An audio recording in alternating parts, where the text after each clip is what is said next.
વરસાદી માહોલને લઈને શહેરમાં વૃક્ષ ધરાશાયી થવું તથા વિવિધ વિસ્તારોમાં વરસાદી પાણી ભરાઈ જવા જેવી અનેક પ્રકારની શહેરના લોકોને મુશ્કેલીઓનો સામનો કરવો પડ્યો હતો.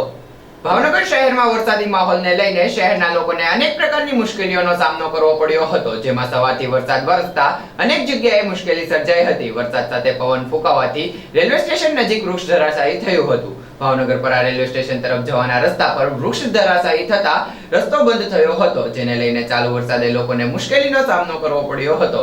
આ ઉપરાંત સ્ટેશન તરફ જવાનો રસ્તો બંધ થતા લોકો મુશ્કેલીમાં મુકાયા હતા અને શહેરના કાળિયાબીડ વિસ્તારમાં આવેલ કેસરિયા હનુમાન મંદિર પાસે વરસાદી પાણી ભરાઈ જતા વિસ્તારના લોકો ચાલવાનો રસ્તો બંધ થતા ભારે મુશ્કેલીનો સામનો કરવો પડ્યો હતો.